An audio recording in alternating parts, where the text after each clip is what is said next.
샬롬 할렐루야. 창세기 2장 15절입니다.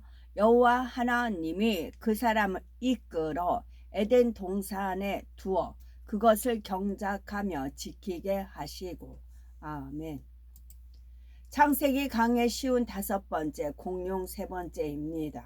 공룡이 에덴 동산의 선악과를 따 먹으려다가 지구로 쫓겨난 내용을 말씀드렸지요.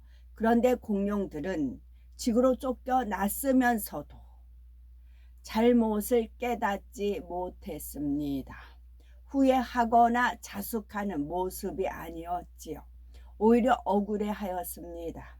선악과를 따먹지도 않았는데 에덴 동산에서 쫓겨난 것에 대해서 불만을 가졌지요.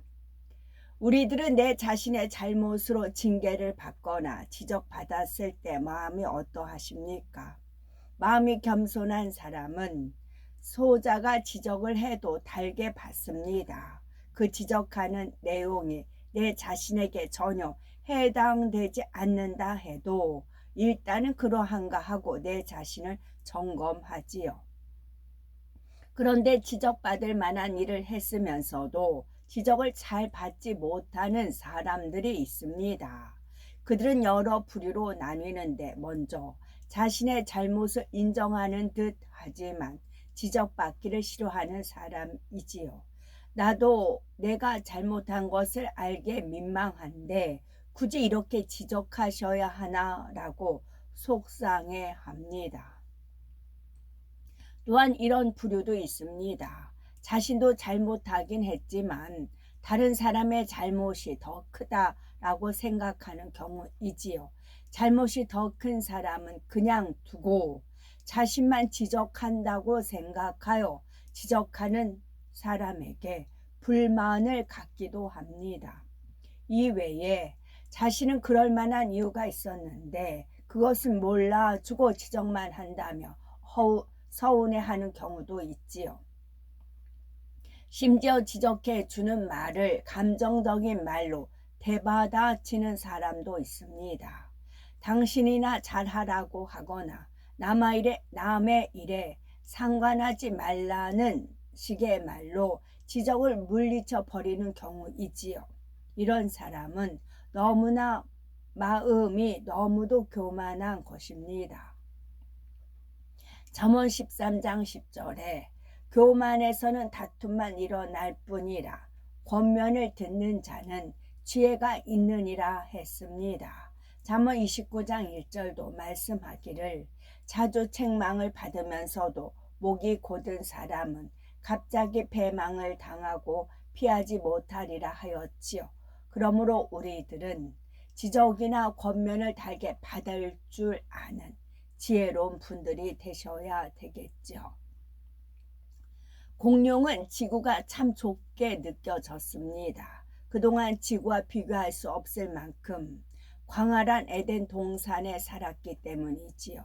지구는 에덴 동산과 달리 신선함도 느껴지지 않았습니다.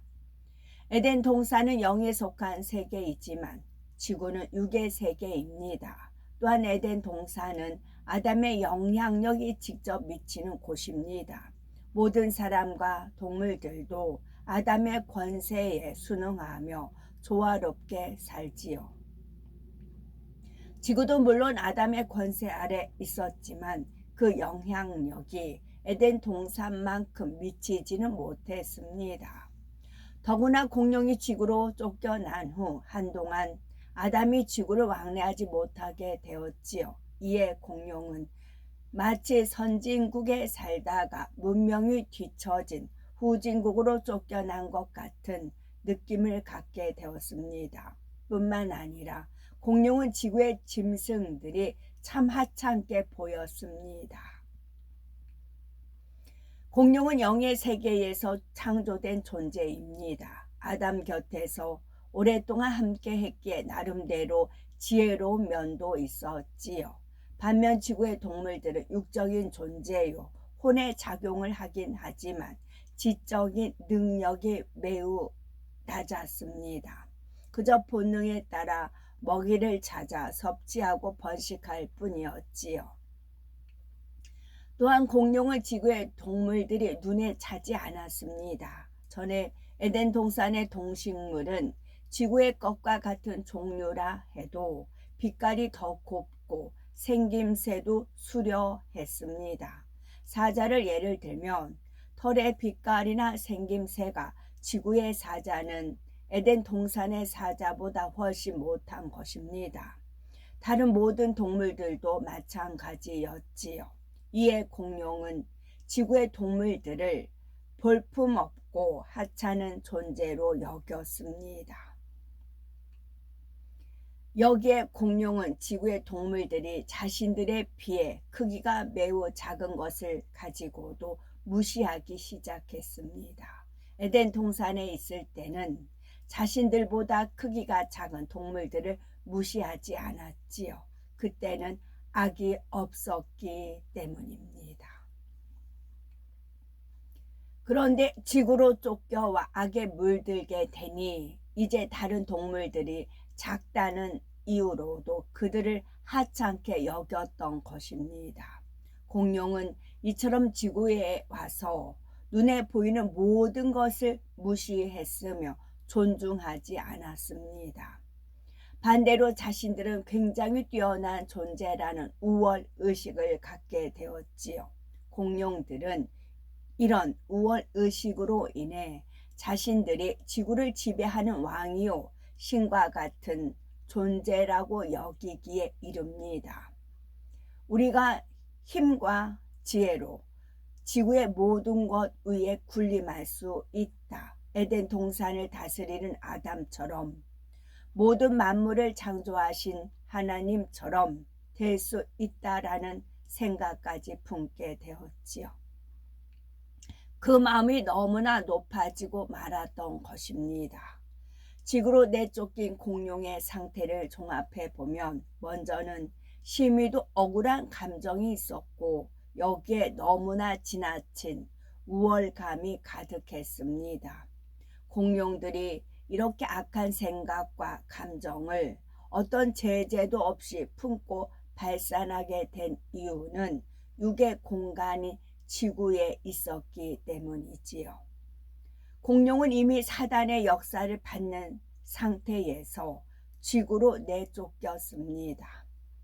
그런 공룡이 육의 공간인 지구에 있으니 사단과 마귀가 역사하기가 더 쉬운 것입니다. 더구나 공룡은 회개하고 자숙하기보다는 억울해하고 우월의식으로 교만해졌습니다.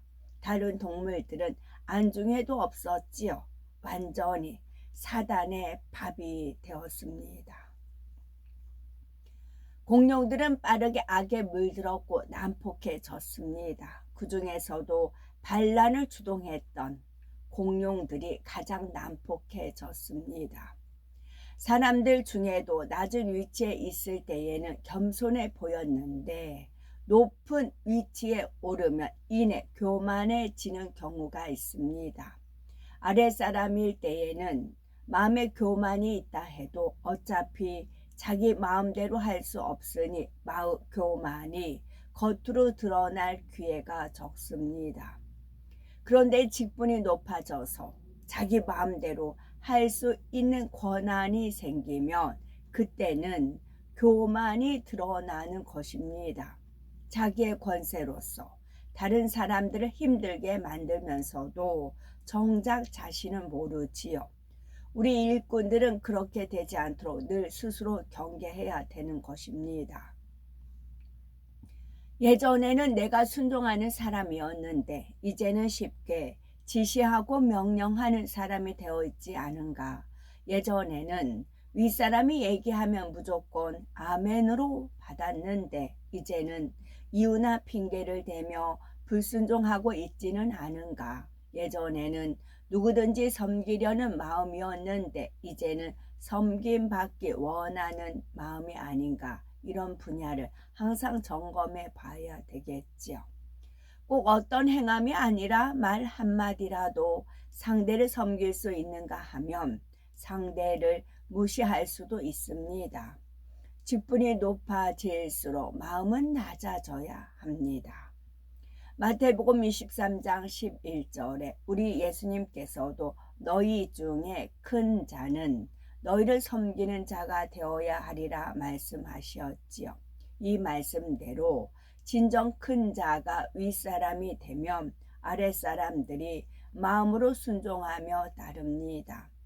윗사람을 무서워하거나 눈치 보며 순종하는 것이 아니요 무서워서 억지로 하는 순종은 참이 아닙니다. 공룡이 원래 지구에 있었던 동물이 아니라 지구에 갑자기 나타난 동물임을 증명하는 것이 있습니다. 바로 공룡 화석들이지요. 세계적으로 발견된 공룡 화석들을 보면 공룡이 생존 시에 한데 모여 살았음을 알 수가 있습니다. 공룡 화석들은 특정 지역에 밀접해 있었기 때문이지요. 예를 들어 캐나다 엘버타 주에서는 여러 종류의 공룡 화석이 다량 발견되었습니다.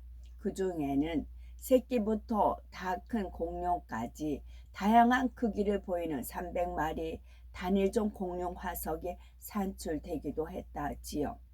또한 미국 몬태나주 공룡알산 지역에서도 엄청난 양의 공룡 화석이 발견되었습니다.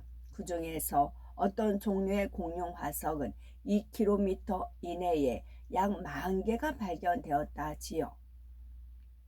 우리나라 공룡 화석의 분포도 마찬가지입니다.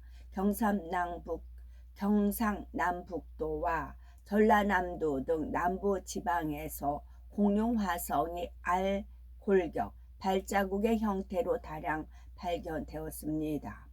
만약 공룡이 원래부터 이 땅에 살았던 동물이라면 이렇게 모여서 살았을 리가 없습니다. 호랑이나 사자 같은 동물들도 한데 모여 살지 않지요. 모여 살면 먹이 경쟁이 치열해지기 때문입니다. 현재 지구상에 살고 있는 호랑이의 개체수와 서식 면적을 계산해 보면 서울 면적의 3분의 2인 422제곱킬로미터에 4마리가 산다는 결론이 나옵니다. 호랑이 평균 몸무게가 200kg으로 한 마리가 하루 섭취해야 하는 먹이 양은 채소로 잡아도 약 10kg입니다. 초식동물인 코끼리의 경우 평균 몸무게가 5톤이며 일일 채소 먹이 섭취량이 185kg이라고 합니다. 초식동물이나 육식동물이나 자기 체중의 3 내지 5%에 달하는 먹이를 매일 먹어야 하지요. 종합해서 다시 말씀드리면 체중 200kg인 호랑이 한 마리가 살기 위해서는 하루에 최소한 10kg의 먹이를 먹어야 하고 그만한 먹이를 구하려면 105제곱킬로미터의 서식지를 확보해야 합니다. 이것을 기준으로 공룡이 살아가는데 필요한 먹이 양과 서식 면적을 계산해 보면 만일 체중이 호랑이의 100배인 20톤 공룡이 있다면 하루에 최소한 체중의 5%에 해당하는 1톤의 먹이를 얻어야 살 수가 있는 거지요. 서식지로 호랑이 한 마리 영역에 100배인 15,500제곱킬로미터가 필요합니다. 이를 토대로 하면 우리나라 남한 면적에서는 20톤 공룡이 겨우 9마리만 살 수 있다는 계산이 나옵니다. 체중이 80톤으로 추정되는 브라카오사우루스는 남한에서 겨우 2마리밖에 살 수가 없지요. 그런데 우리나라에서는 1973년 경부 의성군의 공룡 계곡에서 무려 120톤으로 추정되는 울트라사우루스의 화석이 발견되기도 했습니다. 이 정도의 공룡이라면 남한 면적에서 단 한 마리밖에 살 수가 없지요.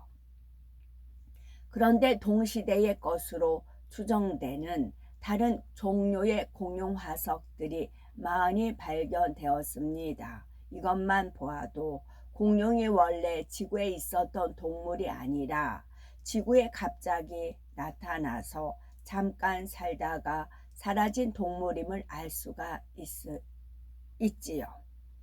지구로 쫓겨온 공룡은 자신들이 지구에서 가장 힘이 세고 뛰어난 존재라고 생각했습니다. 그러자 심히 교만해졌고 사단의 역사를 더 강하게 받게 되었지요. 또한 매우 포악해져서 지구의 자연 환경을 파괴해 나갔습니다.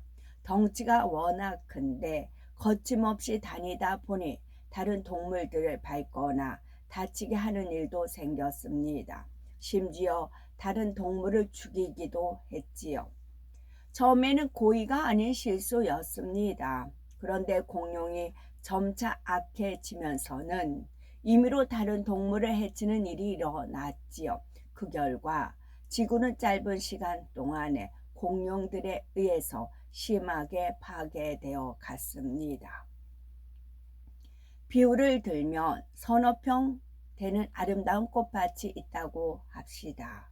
그 안에 개미나 메뚜기가 수십 마리 산다 해도 아무 문제가 없습니다. 그런데 만일 이 꽃밭에 멧돼지 한 마리를 풀어 놓는다면 어떻게 되겠습니까? 멧돼지는 조심성이 없이 꽃밭을 마구 헤집고 다니면서 순식간에 엉망으로 만들어 버릴 것입니다.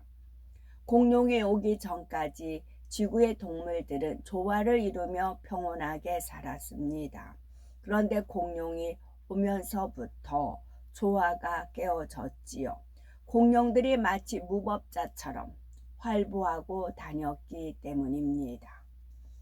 영의 세계인 에덴 동산에서 살던 공룡이 육의 세계인 지구로 내려오면서 육적으로도 체질에 맞는 변화가 일어났습니다.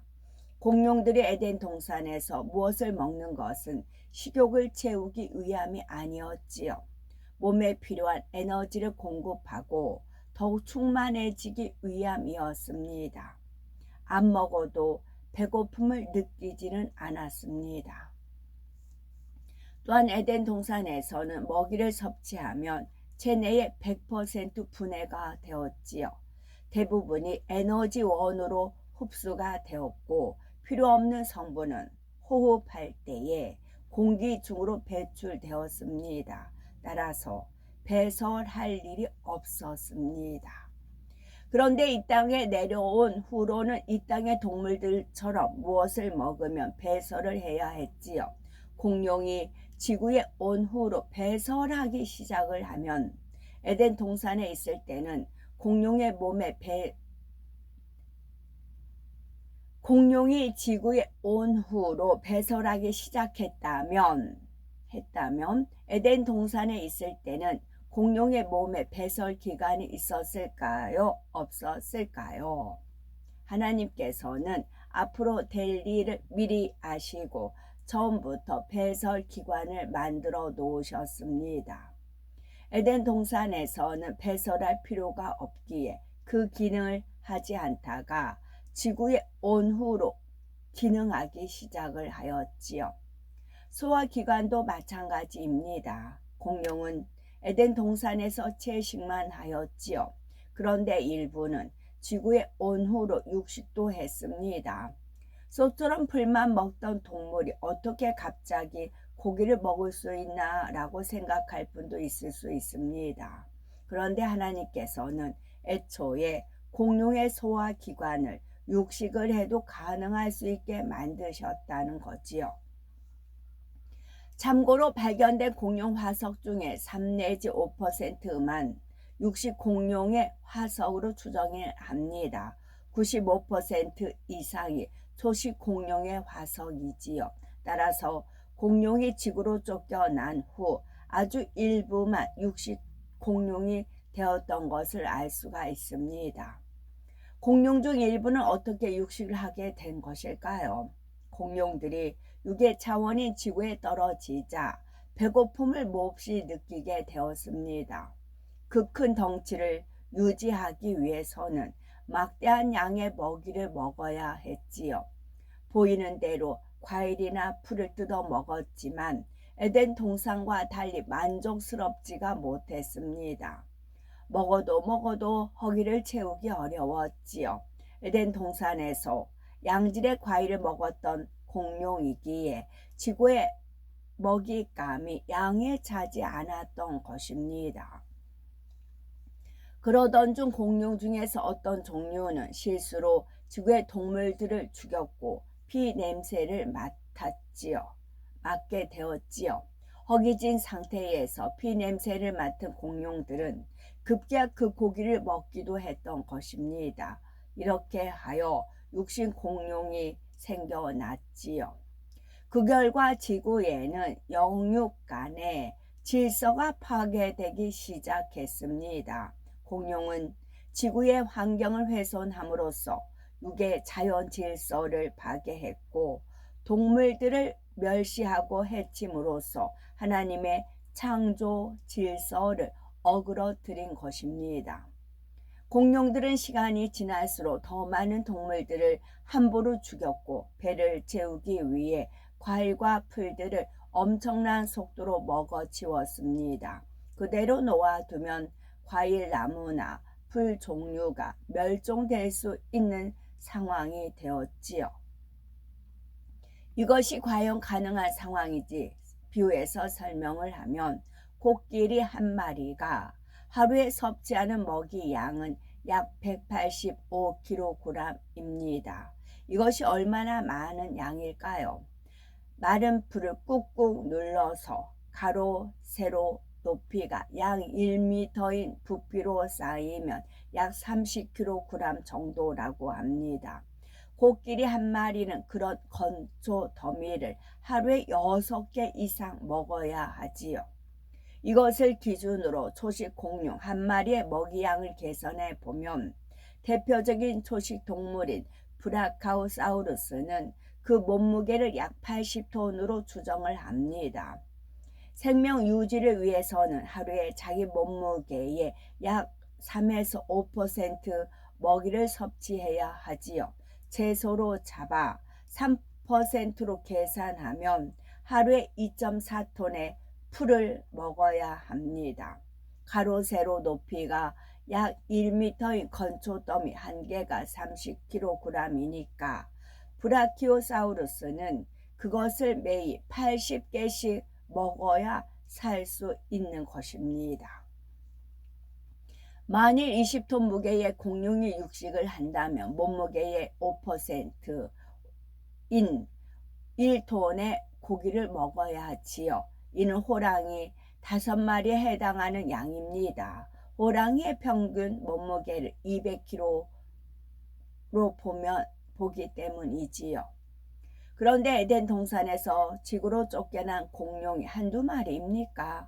엄청난 수의 공룡이 한꺼번에 쫓겨왔으니 지구의 동식물들은 얼마 안 가서 멸종될 상황이었던 것입니다. 이것만 보아도 공룡이 원래 지구에 있었던 동물이 아님을 알 수가 있지요.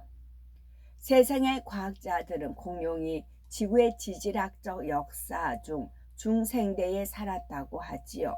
중생대는 지금으로부터 약 2억 5천만 년 전에서 6,500만 년까지의 시기라고 하지요. 과학자들은 공룡이 중세대가 시작될 때 지구에 갑자기 등장했고 약 1억 6천만 년 동안 살다가 갑자기 멸종됐다고 주장을 한다지요. 그러나 앞서 먹이 섭취량만 계산해 보아도 공룡이 그렇게 오랜 기간 지구에 사는 것은 불가능합니다. 과학자들은 공룡이 살았던 시대는 지구에 지금보다 먹이가 100배 많다고 주장합니다. 그렇다 할지라도 그 수많은 공룡이 그렇게 오랜 기간을 살 수는 없습니다. 진화론에서 공룡을 설명하는 것은 더더욱 불가능함을 알 수가 있지요. 그 거대한 제구의 동물이 진화되는 오랜 세월 동안 어떻게 먹고 살았겠습니까? 진화 중간 단계에서는 신체의 기능이나 형태도 불완전합니다. 그런 모습으로는 사냥하기 어려웠을 뿐만 아니라 다른 동물의 공격을 받기도 쉽습니다. 이런 불완전한 상태로 어떻게 오랜 기간 생명을 유지하며 진화하여 동물이 된단 말입니까? 과령 진화론이 옳다면 중세대에 엄청난 수의 공룡이 등장하기 위해서는 공룡의 전 단계의 동물들, 진화의 중간 단계 형태를 가진 공룡들이 있어야 하지요. 그 숫자도 온전한 공룡의 수보다 훨씬 더 많아야 합니다. 한 동물이 온전한 동물로 진화되기까지는 여러 단계의 진화 과정을 거쳐야 한다는 게 진화론의 주장이기 때문입니다. 그렇다면 공룡도 마찬가지이지요. 온전한 한 공룡이 나오기까지는 유사하면서도 조금씩 다른 형태의 동물이 더 많아야 합니다. 그러나 현재 알려진 공룡의 대부분이 단 20% 정도만 완전한 골격을 가진 채 이름이 정해졌다지요. 다시 말해 대부분의 공룡의 뼈 화석조차 제대로 갖추지 못한 것입니다. 하물며 공룡의 조상으로 보이는 화석들은 더더욱 찾기 힘들었다는 사실이지요. 진화론자들은 공룡의 진화 계통을 증명할 수 있는 어떤 증거도 없이 허무한 주장을 하고 있는 것입니다. 그런데 하나님께서 풀어주신 말씀에 비추면 모든 것이 얼마나 시원하게 풀리는지요. 공룡이 지구에 갑자기 등장했다는 사실과도 딱 맞아떨어집니다. 갑자기 멸종된 이유도 하나님께서 풀어주신 말씀과 일치합니다. 이것만 보아도 창조주 하나님이 살아계심을 믿을 수가 있지요. 지구로 쫓겨난 공룡이 영육간에 어떻게 변질되었는지 살폈고, 영적으로는 사단의 사주를 더 받기 쉬워졌고 체질이 육의 차원이 됨으로 인해서 허기를 몹시 느끼게 되었다 했습니다. 빛으로 둘린 영의 공간인 에덴 동산에 있을 때와 육의 공간인 지구에 있을 때의 차이가 이렇게 많이 났던 것입니다. 우리는 육의 공간에 발을 딛고 살지만 성령의 도우심을 받으면 얼마든지 영의 차원에서 살아갈 수가 있습니다. 바로 영적인 빛인 하나님의 말씀대로 살면 빛으로 둘린 영의 공간 안에서 살 수가 있지요. 요한복음 3장 20에서 21절 보면 악을 행하는 자는 빛으로 오지 아니하나 진리를 쫓는 자는 빛으로 온다 했습니다. 우리는 늘 빛 가운데 거하심으로 영의 차원의 축복을 항상 넘치게 받으셔야 되겠죠. 아멘. 샬롬.